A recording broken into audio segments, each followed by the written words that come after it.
Pia nagsorry sa panghahawi ng security sa national artist na si Ricky Lee, ibang artista feeling sikat pag may mga martial. At least nanghingi pala ng sorry si Miss Universe. Pia Wurtzbach kay national artist for film and broadcast Ricky Lee dahil sa isyu ng Hoian na naganap sa Manila International Book Fair, MIBF, last weekend.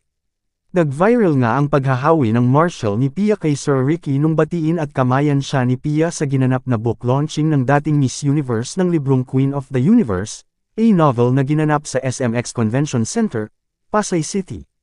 Kumalat sa video na naglalakad si Pia papunta sa stage na pinaliligiran ng security team. At nang kamayan ng dating beauty queen hinarangan ito ng isang martial kaya nahawi ang kamay ni Sir Ricky. Pinatikos dito si Pia at hindi matanggap ng maraming senior citizen ang pinakitang walang respetong ginawa ng nasabing martial. Pero nag-reach out na pala si Pia ayon kay Kuya Boy Abunda. Nag-reach out na si Pia, even if it was not Pia's fault, to apologize, to say sorry na nangyari ito.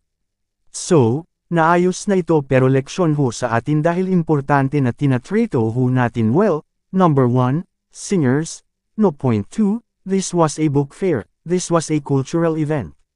Actually, may batas po, kung paano itinatrato ang mga national artist, bahagi ng pahayag Kuya Boy.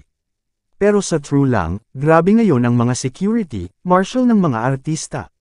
May isang female celebrity rin na grabe kung mangawi ang mga martial. Tsaka hindi basta hawi, parang talagang bastusan na kulang na lang itulak ka. May dalawang aktor din na ganun ang mga martial. Yung isa may karapatan namang bantayan pero yung isa sa totoo lang, hindi naman pinagkakaguluhan pero parang pakiramdam ata ay sikat siya kaya talagang ang security pero hindi naman nilalapitan ng fans. Actually, parang mas naging madrama ngayon ang mga celebrity. Parang laging sasaktan ng fans o ng mga tao samantalang selfie lang naman ang habol ng iba na pwede naman nilang sabihing hindi pwede kung talagang walang chance. Iba naman ang orientation ng fans sa Korea or sa Japan. Sa Korea, hindi masyadong nakakalapit ang fans dahil talagang mahigpit sila, ganun din sa Japan. Bawal i-video ang mga celebrity kahit nasa open area at nagpe-perform. Pero sa atin, open to everyone. Parang sa Bangkok, Thailand.